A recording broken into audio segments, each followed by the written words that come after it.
मगन रहे, अपना पीठ थपथपाते रहे और भारतीय जनता पार्टी अगर खुश हो जाए तो 2024 में उनको दे। और जब भारत सरकार ने नहीं स्वीकार किया तब बिहार ने जाति आधारित गणना कराई। हम लोग तो लगातार कर रहे हैं, हम आज भी आपको भी कह रहे हैं, हम आपको कोई दोष नहीं देते हैं। इस देश के माननीय गृह मंत्री जी उनके नियंत्रण में है और ये सब डराने धमकाने के लिए ये सब किया जाता है बीच बीच। इस देश के माननीय गृह मंत्री जी उनके नियंत्रण में है और ये सब डराने धमकाने के लिए ये सब किया जाता है बीच बीच। भाई आप मोदी जी तो इमरजेंसी के दौरान और बाद में बड़ा तारीफ करते थे सब लोग बीबीसी का।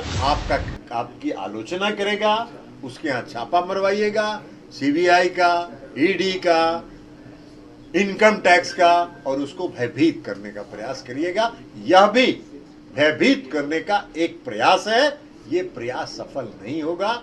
अब 24 बहुत नजदीक है, इनकी विदाई तय है। बिहार में जातीय जनगणना की रिपोर्ट जारी होने के बाद जुबानी जंग राजनेताओं की शुरू हो गई है। इसी क्रम में अब जदयू के राष्ट्रीय अध्यक्ष ललन सिंह का बयान भी सामने आया है। मेरा नाम अनूप नारायण सिंह है और आप बिहार टॉक के डिजिटल प्लेटफॉर्म को देख रहे हैं।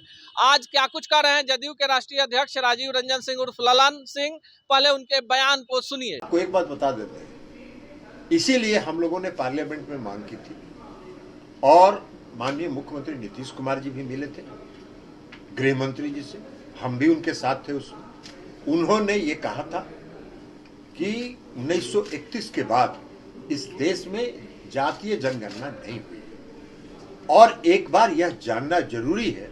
अगर आप देश का विकास चाहते हैं तो एक बार यह जानना जरूरी है कि समाज में कौन सी जाति, किस समाज के लोग कितने पीछे हैं। तो यह जानने के लिए भी आवश्यक है। नहीं माना भारत सरकार, और जब भारत सरकार ने नहीं स्वीकार किया तब बिहार ने जाति आधारित गणना कराई, क्योंकि जनगणना कराने का अधिकार राज्य को नहीं है, इसलिए सरकार ने गणना कराई। लेकिन आज की तारीख में यह पूरे देश की मांग है, पूरे देश की आवश्यकता है कि जाति आधारित जातीय जनगणना हो और देश में पहली बार 1931 के बाद एक बार सबों के सामने देश की आबादी में किस वर्ग के लोग हैं इसकी जानकारी देश को प्राप्त हो। राहुल पत्रकारों को घर सुबह से रेड चल रहे हैं, लैपटॉप और हम लोग तो लगातार कर रहे हैं, हम आज भी आपको भी कह रहे हैं, हम आपको कोई दोष नहीं देते हैं। आपका जो मैनेजमेंट है, वह प्रोड्यूसर डायरेक्टर जो इस मीडिया के अभी बने हुए इस देश के माननीय गृह मंत्री जी उनके नियंत्रण में है और ये सब डराने धमकाने के लिए ये सब किया जाता है बीच बीच में। बीबीसी में रेड हुआ था कि नहीं हुआ था? क्यों हुआ था रेड? भाई आप मोदी जी तो इमरजेंसी के दौरान और बाद में बड़ा तारीफ करते थे सब लोग बीबीसी का, बड़ा निष्पक्ष है, और आपके खिलाफ जब बोल रहा है तो वो हो गया निष्पक्ष, उसकी निष्पक्षता समाप्त हो गई। तो जो मीडिया आपका प्रचार करेगा, आपका गुण गाएगा, वो निष्पक्ष है, और जो आपका प्रचार नहीं करेगा, आपकी आलोचना करेगा, उसके यहाँ छापा मरवाइएगा, सीबीआई का, ईडी का, इनकम टैक्स का, और उसको भयभीत करने का प्रयास करिएगा। यह भी भयभीत करने का एक प्रयास है, ये प्रयास सफल नहीं होगा।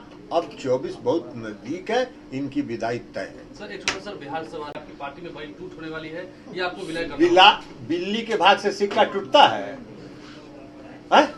बिलाई के भाग से सिक्का नहीं टूटेगा।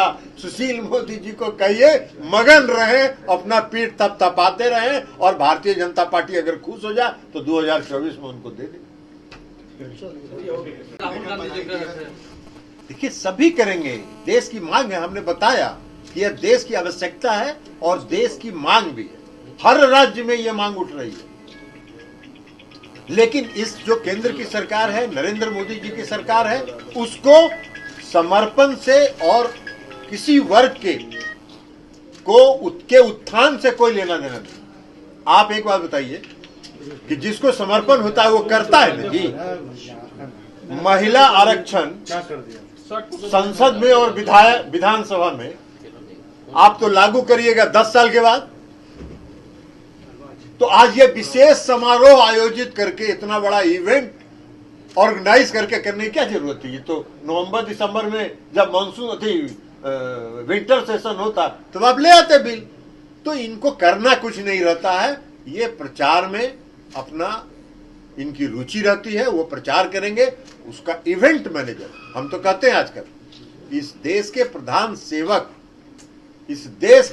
सेवक अब प्रधान इवेंट मैनेजर हो गए हैं, तो इसलिए इवेंट मैनेज करते हैं। सर व्यक्तिगत सर्वे जो है वो आई और उसमें देखा गया कि अति पिछड़ी जातियों की संख्या सबसे ज्यादा है 36%। और नीतीश कुमार जो है मुख्यमंत्री जी, उन्होंने अति पिछड़ी जातियों के लिए काफी काम किया। तो इसमें आगे और क्या करने जा रहे हैं आप लोग, प्रोग्राम्स एंड पॉलिसीज अति पिछड़ी जातियों के लिए खासकर? यह तो सरकार को करना है। और हम जो जाति आधारित गणना बिहार में हुई, उसके लिए हम बिहार की जो महागठबंधन की सरकार है उसको हम बधाई दें, इसलिए कि सारी बाधाओं को दूर करते हुए सारे षड्यंत्र जो जाति आधारित गणना को रोकने के लिए केंद्र की सरकार ने और भारतीय जनता पार्टी ने जो षड्यंत्र किया, उन सारी बाधाओं को दूर करते हुए सरकार ने बिहार में जाति आधारित गणना करा ली। इसलिए कि सरकार जो बिहार की है, महागठबंधन की जो सरकार है, वो वास्तव में उसका समर्पण है न्याय के साथ विकास।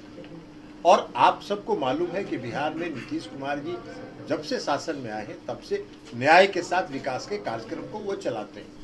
न्याय के साथ विकास का मतलब ही है कि समाज के सभी वर्ग के साथ न्याय, और जो समाज में सबसे पिछले पंक्ति में खड़े हैं उनके साथ विशेष अवसर देके उनको मुख्य धारा में लाया जाए। तो ये उनका समर्पण है।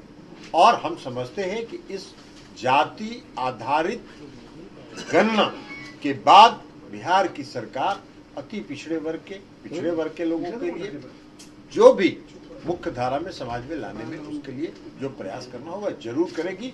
लेकिन जो दुमुहा साहब के लोग हैं उनका भी आज हमने बयान देखा है। माननीय श्री सुशील कुमार मोदी जी जो छपास रोग से ग्रस्त रहते हैं, उनका भी बयान हमने देखा है। वो कह रहे थे कि तो हम ही लोग थे सरकार में तब ना हुआ। अरे पूरा बिहार जान रहा है कि प्रधानमंत्री से प्रतिनिधि मंडल मिलने में 1 महीने का विलंब हुआ, क्योंकि आप उसमें शामिल ही नहीं होना चाहते थे। और जब बिहार के मुख्यमंत्री ने तय कर दिया कि अब कोई आए चाहे नहीं आए हम तो करेंगे, तब आप मजबूरी में आए। लेकिन उसको रोकने के लिए जो हाई कोर्ट में और सुप्रीम कोर्ट में आपने षड्यंत्र किया, आत्मचिंतन करिए जरा, अपने गिरेबान में झांक के देखिए।